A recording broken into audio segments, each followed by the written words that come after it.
प्यारे विद्यार्थियों, SV children academy Rawla के इस ऑनलाइन प्लेटफॉर्म पे आपका स्वागत है। और बात कर रहे हैं हम लगातार आपको राजनीति विज्ञान भूगोल की वीडियो उपलब्ध करवाई जा रहे हैं। तो कक्षा 12 और विषय राजनीति विज्ञान जो आपका दूसरा खंड ब है उसका अध्याय प्रथम चल रहा है। संविधान की विशेषता से संबंधित हमने 20 विशेषताएं पढ़ी, फिर हमने प्रस्तावना पूरा पढ़ लिया। आज हम इस अध्याय के प्रश्न उत्तर बात करेंगे। अभ्यास प्रश्नों की किस प्रकार के प्रश्न बन रहे हैं, किस प्रकार की क्या कंडीशन है। तो जैसे ही हमारा एक पार्ट क्लियर होगा हम उसके प्रश्न उत्तर करेंगे। तो पहला क्वेश्चन देखिए कौन सा है। छोटे छोटे क्वेश्चन है, आपने पढ़ भी लिए होंगे लेकिन फिर भी आपको पता होना चाहिए कि पहला क्वेश्चन देखिए, भारतीय संविधान को संविधान सभा ने कब अंगीकार किया? संविधान सभा ने कब अंगीकार किया? अब मैंने जब आपको प्रस्तावना पढ़ाई थी 3 शब्द बताए थे, अंगीकार, आत्मा प्रेत बताए थे ना, अंगीकार, आत्मा प्रेत और अधिनियमित 3 बताए थे। कब किया गया था? तो इसका आंसर जो हो जाएगा एबीसीडी में 26 नवंबर 1949 को संविधान सभा द्वारा अंगीकार किया गया था। ध्यान रखना उसमें विक्रम संवत कौन सी थी, तो इसमें +57 जोड़ दोगे तो विक्रम संवत बन जाएगी 2006 बनेगी ना, 2006 विक्रम संवत बन जाएगी। लेकिन आपको इतना याद रखना है ये अंगीकार किया गया था। दूसरा प्रश्न देखिए क्या है कि भारत के संविधान में कितने अनुच्छेद है? संविधान में अनुच्छेद, तो ये तो मैं आपको बहुत बार बता चुका हूँ। संविधान में अनुच्छेद कितने हैं? तो आपका उत्तर क्या होगा? 395 अनुच्छेद है। कितने? 395 तो है अनुच्छेद। भाग कितने हैं? 22 भाग हैं। और अनुसूचियां कितनी हैं? 12 अनुसूचियां हैं। याद रखना कि हम पॉलिटिकल पढ़ते हैं, राजनीति विज्ञान आपसे पूछ ले कि 395 अनुच्छेद है, 22 भाग है और 12 अनुसूचियां हैं। तीसरा प्रश्न देखिए, नीति निर्देशक तत्व, नीति निर्देशक तत्व किस देश से लिए गए हैं? हमने जब संविधान बनाया तो किस देश को देखकर ये नीति निर्देशक तत्व शामिल किए? नीति निर्देशक तत्व किस देश से है? तो सीधा शॉर्टकट में बताता हूं, तो ये है आयरलैंड से। इसका उत्तर क्या हो जाएगा? आयरलैंड। ध्यान रखना आगे वाले टॉपिक में आगे जो पाठ आएंगे ना उसमें हम क्लियर रूप से पढ़ेंगे नीति निर्देशक तत्व क्या होते हैं, मूल कर्तव्य क्या होते हैं, अनुसूचियां क्या होती है, मौलिक अधिकार क्या होते हैं। जैसे जैसे अभी तो हमने सिर्फ पहले पाठ में संविधान की विशेषता पढ़ी है, तो हमने नीति निर्देशक कहां से लिए हैं? आयरलैंड से लिए हैं। चौथा प्रश्न है, जब राज्य में संवैधानिक संकट उत्पन्न हो जाए, राज्य में संवैधानिक संकट उत्पन्न हो जाए, संकट उत्पन्न होने पर किस अनुच्छेद के तहत या किसके तहत राष्ट्रपति शासन लगता है? किस अनुच्छेद के तहत या किसके तहत राष्ट्रपति शासन लगता है? चौथा प्रश्न हमारा ये है। तो मैंने 3 बताए थे, अनुच्छेद 352, अनुच्छेद 356 और अनुच्छेद 360। यहाँ बात कर रहा है राज्य में जब कोई संवैधानिक संकट हो जाए, जैसे हमारे अभी राजस्थान के अंदर कुछ संवैधानिक संकट चल रहा है ना, सियासी राजनीति चल रही है सबकी, तो वो एक संवैधानिक संकट है। ठीक है, तो हो सकता है अगर ज्यादा ये संवैधानिक संकट रहता है तो इस पे राष्ट्रपति शासन लग सकता है। अनुच्छेद 352, अनुच्छेद 352 के तहत राष्ट्रपति का क्या होता है? आपातकाल लगा सकता है। 5वां क्वेश्चन देखिए, 42वें संविधान संशोधन द्वारा, ये बहुत इंपॉर्टेंट, 42वें संविधान संशोधन द्वारा, 42वें संविधान संशोधन द्वारा प्रस्तावना में क्या जोड़ा गया? प्रस्तावना में क्या जोड़ा गया? देखिए, ठीक है, जोड़ा। अब देखिए क्वेश्चन तो क्या है, 42वें संविधान संशोधन कौन कौन से शब्द जोड़ेंगे? तो ये आपको पता है 3 शब्द जोड़ेंगे। कौन कौन से? समाजवाद, पंथ निरपेक्ष और अखंडता। तीनों शब्द ध्यान रखना क्योंकि प्रस्तावना में एक ही बार संशोधन हुआ है, 3 शब्द जोड़ दिए। मैंने आपको पूरा दोनों का अलग अलग बताया था ना, कौन सा कहाँ है, कौन सी क्या है, दोनों में अंतर बताया था कि मूल प्रस्तावना क्या थी और बाद में क्या। 3 शब्द जोड़ दिए, समाजवाद, पंथ निरपेक्ष और अखंडता। छठा क्वेश्चन देखिए, भारत के संविधान की प्रस्तावना में, भारत के संविधान की प्रस्तावना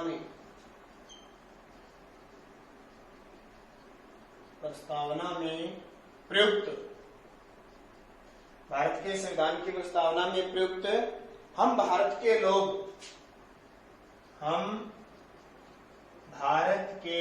लोग से क्या तात्पर्य है, हम भारत के लोग वाक्यांश से क्या तात्पर्य है, वाक्यांश से क्या तात्पर्य है।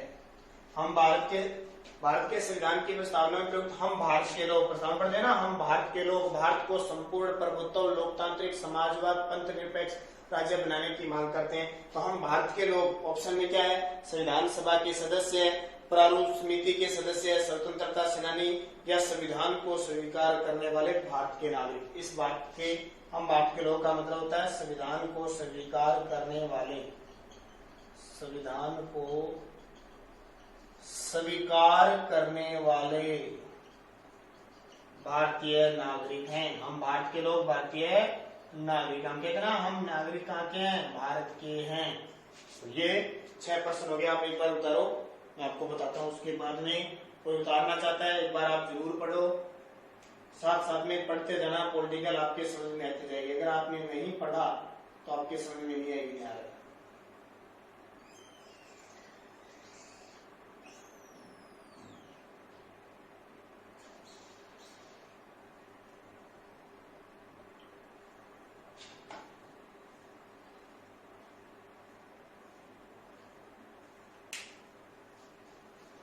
आगे देखो, ये 6 प्रश्न आपके कौन से हो गए,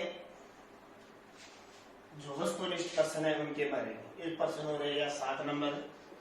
बड़े प्रश्न आप समझदार हो, सारे देख सकते हो। छोटे छोटे प्रश्न में दोबारा आपको रिपीट करवा रहा हूं ताकि वो चीज अगर रह जाती है तो भी आपकी क्लियर हो जाती है। 7 नंबर देखिए, 7 नंबर सीधे बता देता हूं। प्रस्तावना न्याय का स्वरूप है, प्रस्तावना न्याय का स्वरूप है। तो न्याय का स्वरूप है किस क्षेत्र में, सामाजिक, आर्थिक और राजनीतिक, तीनों ही स्वरूप है, ध्यान रखना। सामाजिक, आर्थिक, राजनीतिक, यानी 7वें प्रश्न में बनेगा उपयुक्त सभी।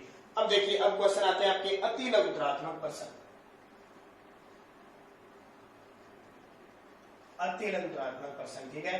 पहला प्रश्न देखिए, भारतीय संविधान के निर्माण में कितना समय लगा। भारतीय संविधान के निर्माण में समय कितना समय लगा, तो ये आपको पता है 2 वर्ष 11 माह और 18 दिन लगे। 2 वर्ष 11 माह 18 दिन में हमारा संविधान क्या हो गया, तैयार हो गया।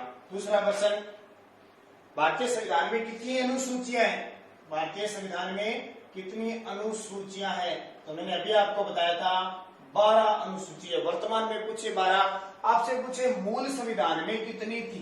मूल संविधान का मतलब 26 जनवरी 1950 को जब लागू हुआ तब कितनी थी, तो तब ध्यान रखना 8 थी और फिर 4 जुड़ गई, अब कितनी हो गई, 12 हो गई। तीसरा देखो, भारतीय संविधान की प्रस्तावना से क्या अभिप्राय है, प्रस्तावना से अभिप्राय,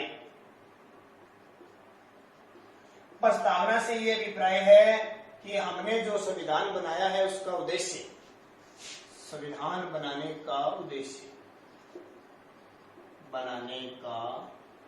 उद्देश्य, इसमें लिखा है। ये मतलब क्या हुआ, ये प्रस्तावना क्या है, तो हमने जो संविधान बनाया वो किसके लिए बनाया, क्या संविधान है, क्या कानून है, ठीक है। चौथा प्रश्न देखिए, संविधान में अब तक कितने संशोधन किए जा चुके हैं। संविधान में अब तक कितने संशोधन तो सीधा सा आंसर हो जाएगा कितने संशोधन हो चुके हैं आपकी किताब के अनुसार 104 दे रखे हैं आपकी किताब में। आपकी किताब के अनुसार 101वां संविधान संशोधन, ध्यान रखना 101वां संविधान 101 में जीएसटी पे हो चुका है, लेकिन अब ध्यान रखना 104 हो चुके हैं। किताब के अनुसार 101 हो चुके हैं संशोधन, लेकिन वैसे आपके हिसाब से देखें तो 104 संशोधन हो चुके हैं। 5 नंबर देखिए, या सीधा लिख सकते हो आप 100 से ज्यादा बार संशोधन हो चुके हैं। प्रस्तावना संविधान की प्रेरणा और प्राण है क्यों? प्रस्तावना संविधान की प्रेरणा व प्राण है क्यों? क्योंकि इसमें सारी चीजें लिखी हुई है, इसमें स्पष्ट लिखा हुआ है हम भारत के लोग, क्योंकि यह इसका ये लिखते हैं क्योंकि यह संविधान की मूल भावना उद्देश्य को प्रकट करता है ना। हम भारत के लोग भारत को संपूर्ण प्रभुत्व संपन्न लोकतांत्रिक गणराज्य समाजवाद अखंडता पंथ निरपेक्ष बनाने के लिए आज संकल्प लेते हैं। वो सारी चीजें आ गई, इसलिए इसकी मूल भावना उद्देश्य को प्रकट किया जाता है। तो ये प्रेरणा मिलती है इससे, हमें समाज में क्या करना चाहिए, आर्थिक क्षेत्र में क्या करना चाहिए, राजनीतिक, और हमारी प्राणदाता है, क्योंकि इस पर आधारित ये संविधान चल रहा है। 6वां प्रश्न देखिए, सर्वोच्च न्यायालय के मुख्य न्यायाधीश की नियुक्ति किसके द्वारा की जाती है? सर्वोच्च न्यायालय। अब आपको पता होना चाहिए हमारा सर्वोच्च न्यायालय है कहाँ पे, एक ही है हमारे देश में। आगे हम सर्वोच्च न्यायालय के बारे में पूरा पढ़ेंगे, तो एक ही है वो कहाँ पे, नई दिल्ली में। सर्वोच्च न्यायालय का जो मुख्य न्यायाधीश होता है, मुख्य न्यायाधीश की नियुक्ति कौन करता है? मुख्य न्यायाधीश की नियुक्ति कौन करता है? तो हमेशा राष्ट्रपति इसकी नियुक्ति करता है। कौन है? सर्वोच्च न्यायालय के मुख्य न्यायाधीश की नियुक्ति कौन करता है? राष्ट्रपति करता है। तो ये आपके कितने प्रश्न हो गए? 6 प्रश्न अति लघुतरात्मक हो गए। अब आगे देखिए, छोटे छोटे अपने प्रश्न कर लेते हैं, उसके बाद में जो भी होंगे बड़े आप इनको क्लियर रूप से पढ़ सकते हो। कौन नियुक्ति करता है? राष्ट्रपति। आगे पूरी चर्चा करेंगे, सर्वोच्च न्यायालय का अध्याय आएगा हमारा, सर्वोच्च न्यायालय भी आएगा, हाईकोर्ट का भी आएगा, पूरी डिटेल हम वहां पढ़ेंगे इसकी। 7 नंबर देखिए, देश के इसी में सशस्त्र विद्रोह की स्थिति हो जाए तो आपातकाल लगता है। देश के किसी हिस्से में, सीधा लिख देता हूं, सशस्त्र विद्रोह हो जाए, आंतरिक मामला हो जाए तो यहाँ आपातकाल लगता है। किस अनुच्छेद के तहत? तो अनुच्छेद 352 के तहत अगर किसी भी हमारे देश के किसी भी क्षेत्र में शस्त्रों के साथ विद्रोह हो जाए, आंदोलन हो जाए इतना बड़ा, और देख लिया जाए उस क्षेत्र में राष्ट्रपति शासन की जरूरत है, 352 के तहत लगता है। 8 नंबर देखिए, प्रस्तावना में समाजवाद शब्द किस संविधान संशोधन जोड़ा गया? प्रस्तावना में समाजवाद शब्द, प्रस्तावना में समाजवाद शब्द किस संविधान संशोधन के तहत जोड़ा गया? ये 8 नंबर प्रश्न है, ध्यान रखना। तो 42वें संविधान संशोधन, क्योंकि प्रस्तावना में आज तक एक ही बार संशोधन हुआ है। 42वें संविधान संशोधन 1976 के तहत, 42वें संविधान संशोधन 1976 के तहत इसमें जोड़ा गया है। तो ये आपके अति लघुतरात्मक प्रश्न हो गए, और मेरे हिसाब से लघुतरात्मक प्रश्न करवाने की जरूरत नहीं है। लघुतरात्मक प्रश्न दे रखा है, जैसे पहला प्रश्न दे रखा है भारत के संविधान की कोई 5 विशेषता, तो बहुत सारी 20 विशेषता है, 20 में से कोई क्वेश्चन आएगा 5 विशेषता एग्जाम में पूछा जाएगा, तो कोई भी आप 5 बता सकते हो। संविधान में वयस्क मताधिकार से क्या तात्पर्य है? तो मताधिकार का मतलब होता है हमारा भारत एक लोकतांत्रिक गणराज्य है, हमारे यहाँ पे वोट डालने का अधिकार है। इसको जिस नागरिक की आयु 18 वर्ष से अधिक हो और जिसका मतदाता सूची में नाम हो, वो वयस्क मताधिकार होता है। पंथ निरपेक्ष राज्य से क्या अभिप्राय है? तो ये भी आपको पता है कि हमारे देश में कोई धर्म नहीं है, कोई पंथ नहीं है, किसी को रुकावट नहीं है, कोई भी धर्म अपना सकता है, कोई भी छोड़ सकता है, बिना बेरोक टोके आप किसी भी धर्म का कर सकते हो पालन, लेकिन आप विरोध नहीं कर सकते। प्रस्तावना को लिखिए, तो प्रस्तावना सारी मैंने बताई थी, हम भारत के लोग भारत को संपूर्ण प्रभुत्व संपन्न लोकतांत्रिक गणराज्य समाजवादी तत्व द्वारा जोड़ते हैं। इसकी अखंडता, शौर्य, विभक्ति, सब सारा राष्ट्र 26 नवंबर 1949 को अधिनियमित, आत्माकृत और अंगीकार करते हैं। वो सारी प्रस्तावना लिखनी है। फिर संविधान में आपातकाल उपबंधों से संबंधित अनुच्छेद लिखिए, तो 3 आपातकाल है, 352, 356 और 360। उनके बारे में, तीनों के बारे में लिखना है। भारतीय संविधान कठोरता व लचीलेपन का मिश्रण है। इस पर संक्षिप्त टिप्पणी के लिए तो आपको पता है कई मायनों में जहां भारत के अखंडता की संपूर्ण प्रभुता की बात आए तो कठोर है, अगर नागरिकों के कल्याण की बात आए तो लचीला है। लोकतंत्रात्मक गणराज्य से क्या अभिप्राय है? तो हमारा लोकतंत्र है क्योंकि यहाँ की सरकार को जनता द्वारा चुना जाता है, और गणराज्य हमारे भारत के राष्ट्रपति का चुनाव अप्रत्यक्ष रूप से जनता द्वारा होता है, यानी हमारे देश में लोकतांत्रिक जनता है। दूसरा, प्रस्तावना में प्रयुक्त समाजवाद शब्द की संक्षिप्त व्याख्या कीजिए। तो अभी हमने समाजवाद पढ़ा था कि हमारा देश समाजवाद और पूंजीवाद दोनों से मिलकर बना है। हमारी जो सरकार चलती है वो मिश्रित सरकार चलती है। पिछड़े वर्ग के जीवन स्तर को, जो निम्न जाति के लोग उनको बढ़ाने का प्रयास किया जाता है, समाज को एक सहायता समूह में बांटकर काम किया जाता है। तो लिखना आपकी किताब में सारी चीज दे रखी है, ठीक है। ये आपके लघुतरात्मक हो गए। बड़े प्रश्न, पहला ही प्रश्न आ गया भारतीय संविधान की मुख्य विशेषता, तो सारा ही आ गया, और एक आ गया प्रस्तावना, ये पूरा निचोड़ है आ गया। ये पढ़ लिया। कल आपने पढ़ेंगे मूल अधिकार, जो मूल कर्तव्य हमारे क्या है, हमें सरकार ने क्या देख रहे हैं, हमारे क्या कर्तव्य बनते हैं उसकी। तो ये आपका पूरा हो गया पहला अध्याय प्रश्नोत्तरी के साथ।